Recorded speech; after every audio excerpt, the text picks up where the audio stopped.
In December 1978, China initiated the Reform and Opening Up policy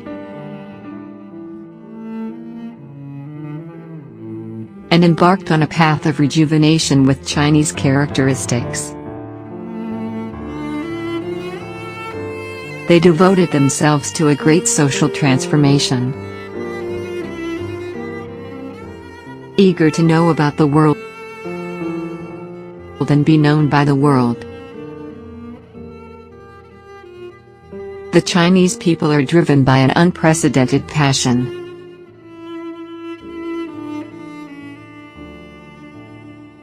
Thinking, striving, and aspiring for a brighter future.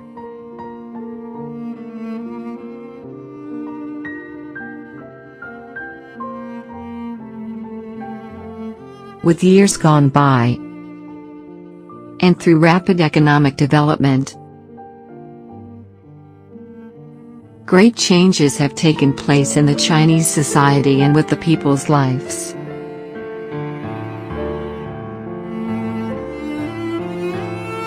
Some unforgettable life pictures often bring back beautiful memories about the passionate decades.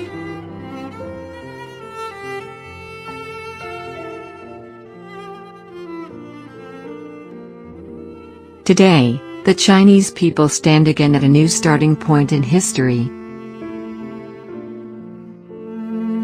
Through deepening the reform and opening up, the dreams of over 1.4 billion people have converged into a great Chinese dream of national renewal. On December 14, 2019, the Livelihood of Contemporary China Photography exhibition opened. This is the first major Chinese photographer show in Canada. The event is supported by 3 levels of the Canadian government: city, provincial, and federal.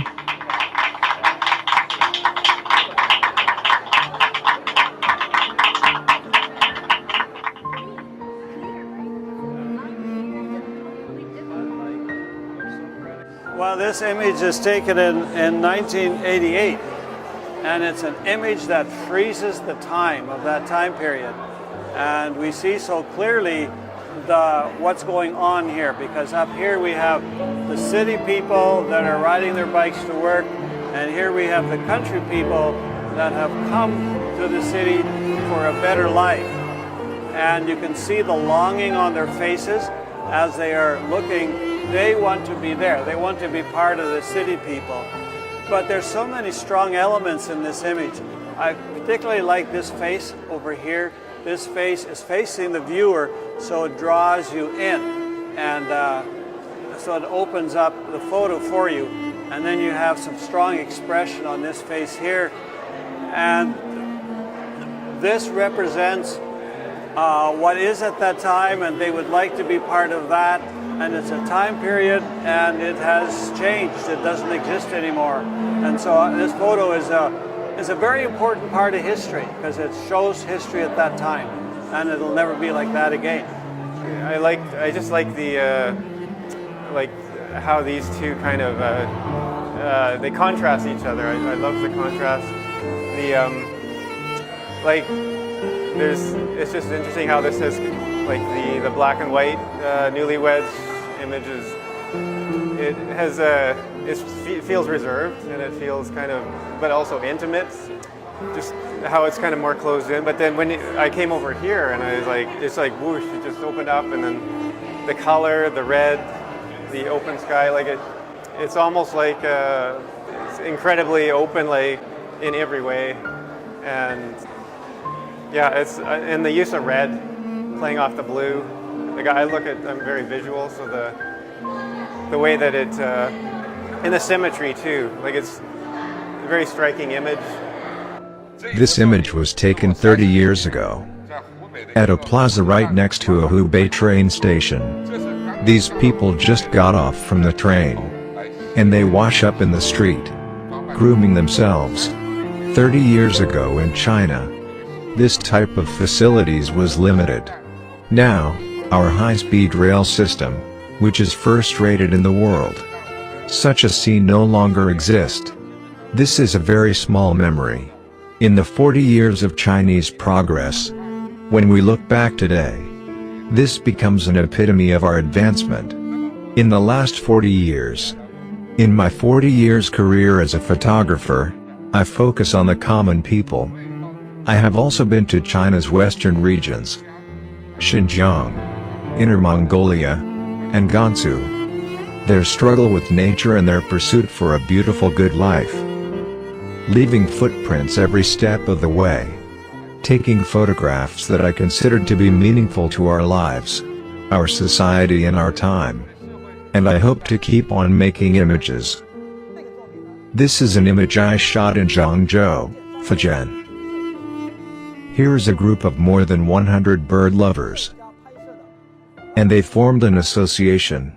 They raise thrush birds. Every day they come to the park, to talk to each other, and feed the birds. As people gets more and more wealthy, they have the leisure time to participate in some recreation and cultural activities, including providing loving care to animals. I think this is in many ways illustrated the nation's improved lifestyle. So here we have a picture, two different, again, situations in China. These are quite modern. So we have here Shanghai, which is the fashion and financial center of China and one of the top in the world. And it's a beautiful picture, well done, the capture. Having the river seen on an angle and the city behind on an angle just adds to that energy in the picture. Over here we have the high-speed train system. When it first started, I was a little skeptical about using it, but after a couple of years, I started using it and realized that there is phenomenal advantage to using the high-speed train in China. Even though China is the third largest country in the world, this makes China seem very easy to travel around, to get to places without a lot of problem, and just be able to travel, enjoy the quality level on the trains. It's like an airline, and it's precision. There's no delays in the trains that I've been on. They always arrive right to pretty well the second they're supposed to. I come from Liaoning, a professional photographer for 40 years. In my 40-year career, I used my camera to record the decades of changes in my city. By way of comparison, I illustrated the tremendous changes our country has gone through. This picture is taken in 1994. At the time, I was at this commercial street. This was a very traditional individual times. Yet 20 years later, it has morphed into a modern shopping center. That is why I use this comparison method, to reflect the big changes in one city. Here, this is during the time when I was learning photography. I stayed at this photography studio for 20 years, learning the craft of photography. This photo shows the retired Chinese citizens in health and fitness, and they are in Beijing. You look around, and they are all foreigners. They appreciate the Chinese culture, Chinese Tai Chi.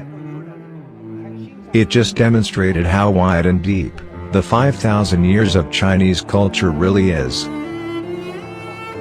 The Chinese health and fitness area is done very well. That is why the foreigners are following this lady and learning from her. For those of us who have already immigrated overseas, we still need to carry forward the best of China to the world. I believe we have to respond to President Xi's call to build a community of shared future for humankind. Promote the excellence of Chinese culture to the world, and attract the best of the world to China. This is what I, Zhang Longbing, spend a lifetime achieving this goal. On the morning of December 14th, the Chinese photographers and their Canadian counterparts met at a summit forum for cultural exchange and friendship.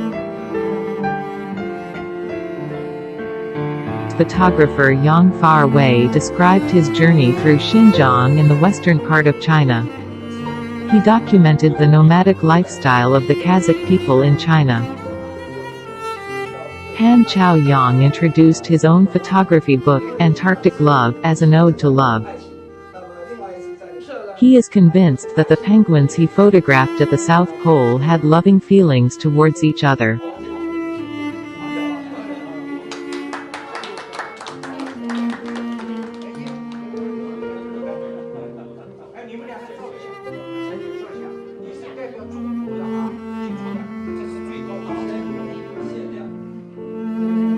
Liang Dai-ming presented the best images from his 40-year-long career, including photographs he had taken at Changbai Mountain that resembled Chinese ink paintings.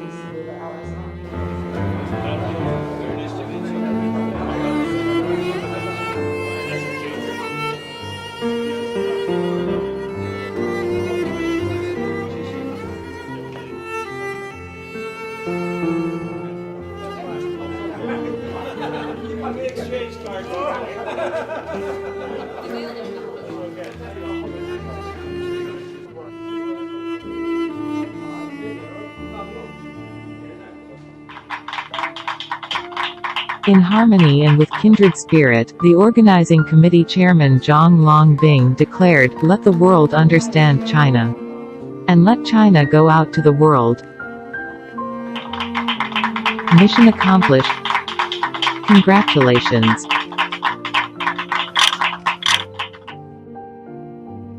Letters of support from government officials include the Honourable John Horgan, Premier of British Columbia. The Honourable Alice Wong, Member of Parliament. The Honourable Terry Beach, Member of Parliament. The Honourable Malcolm Brodie, Mayor of Richmond. The Honourable Yona Martin, Senator. The Honourable Victor O., Senator. The Honourable Katrina Chen, Member of the Legislative Assembly. Dr. Nitin Ribai, Honourable Consul for the Republic of Mauritius.